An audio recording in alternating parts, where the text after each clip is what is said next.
നമുക്കിന്നൊരു മോര് കറി വയ്ക്കാം. ആദ്യം വെളിച്ചെണ്ണ ഒഴിച്ചിട്ട് കടുക് ഉലുവായും ജീരകവും ഇട്ട് പൊട്ടിക്കാം.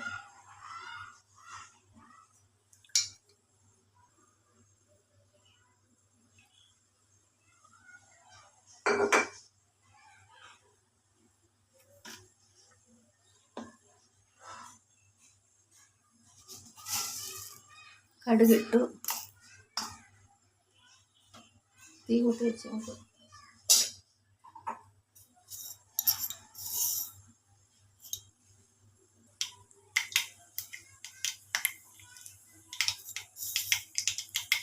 ഇച്ചിരി ഉലുവ ഇടാം. അതൊന്ന് ചൂടായി വരുമ്പോഴത്തേനും ഒരു ശകലം ജീരകം ഇടാം. അത് ചൂടായി വരുമ്പോഴത്തേനും ഇച്ചിരി ഇഞ്ചി അരിഞ്ഞതിടാം, ഇച്ചിരി വെളുത്തുള്ളി അരിഞ്ഞതിടാം. ഇതെല്ലാം കൂടെ ഒന്ന് വറുത്ത് ഒന്ന് ഡ്രൈ ആക്കി എടുക്കുക. നമുക്ക് ഇതൊന്ന് വാടി വന്നിട്ടുണ്ട്. അപ്പോൾ നമുക്ക് അതിനകത്തോട്ട് സവാള ഉള്ളി, ചെറിയ ഉള്ളിയാണ് നല്ലത്, സവാള ഉള്ളി ഇടാം. ഇപ്പം എൻ്റെ സവാള ഉള്ളതുകൊണ്ട് ചെറുതായിട്ട് അരിഞ്ഞ സവാള ഇട്ട് നമുക്ക് ബ്രൗൺ കളർ ആകുന്നിടം വരെ വറുത്തെടുക്കാം. ഇവിടെ ഡ്രൈ ആവട്ടെ. ഇനി നമുക്ക് തൈര് ഉടച്ചുകൊണ്ട് വരാം.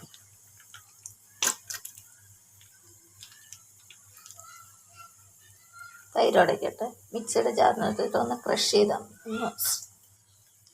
ഈ കവറ് കഴുകി ഇച്ചിരി വെള്ളം കൂടെ നമുക്ക് അതിനകത്തോട്ട് ഒഴിക്കാം. അതും കൂടെ ഇട്ടിട്ട് ഒന്ന് മിക്സിയിലിട്ട് നമ്മളായിട്ട സാധനങ്ങളെല്ലാം ഒന്ന് വഴന്ന് വന്നിട്ടുണ്ട് കേട്ടോ. ഇനി നമുക്ക് അതിനകത്തോട്ട് പച്ചമുളകും കരിയാപ്പിലയും കൂടി ഇടാമേ. കരിയാപ്പില ഇട്ട് പച്ചമുളക് ഇടാം. ഇനി ഇതും ഒന്ന് വഴന്ന് വരട്ടെ. ഇതെല്ലാം മൂത്ത് വന്നിട്ടുണ്ട്. ഇനി നമുക്ക് തീ കുറച്ച് വെച്ചിട്ട് എനിക്കിനി മസാല ഇടാം. ആദ്യം മഞ്ഞൾപ്പൊടി ഇട്ട് മഞ്ഞൾപ്പൊടി ഇടാം.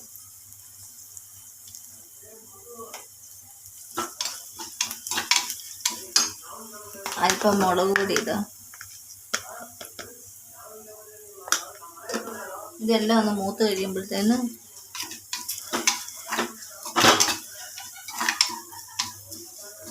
നമുക്ക് ആ മോര് അടിച്ചു വെച്ച തൈര് അടിച്ചു വെച്ചില്ലേ, അതങ്ങോട്ട് ഒഴിക്കുക. മോരായിട്ട് ചെറിയ തീ ഏറ്റവും കുറച്ച് വെക്കണം. ചൂട് കൂട്ടി വെച്ച മോര്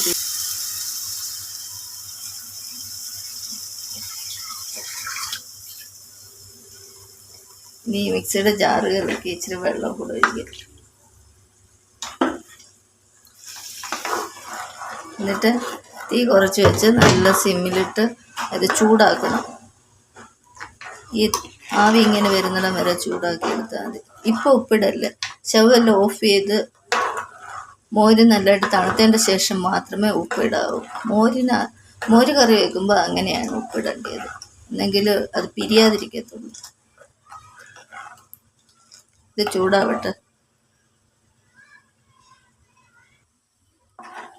മോരുകറിയൊക്കെ എപ്പോഴും നല്ല കട്ടിയുള്ള പാത്രത്തിൽ വെക്കുന്നതാണ് നല്ലത്. എന്താണെന്ന് വെച്ചാൽ ചട്ടിയുടെ ചൂടും കൊണ്ട് അതായിട്ട് ചൂടായിക്കോളും. ഇത് തിളയ്ക്കാൻ വിട്ട് കഴിഞ്ഞാൽ പിരിഞ്ഞു പോകും. അതുപോലെ ഉപ്പും ഈ തിളച്ചുകൊണ്ട് അടുപ്പത്ത് വെച്ച് ഉപ്പും ഇടാൻ പാടില്ല. ഉപ്പിട്ടാലും പിരിഞ്ഞു പോകും. ഇനിയിപ്പോൾ ഇത് ചൂടായിട്ടുണ്ട്, ഇനിയും ചൂടാക്കി അത് പിരിഞ്ഞു പോകും. ലാസ്റ്റ് ഞാൻ ഇച്ചിരി ഉലുവാപ്പൊടിയും കൂടി ഇട്ടിട്ട് സ്റ്റവ് ഓഫ് ചെയ്യും. ഇനി നന്നായിട്ട് തണുത്തതിൻ്റെ ശേഷം മാത്രമേ ഉപ്പിടാവൂ, ഇല്ല പിരിഞ്ഞു പോകും. ഞാനത് തണുക്കട്ട് ഇച്ചിരി കഴിഞ്ഞിട്ട് ഉപ്പിടാം.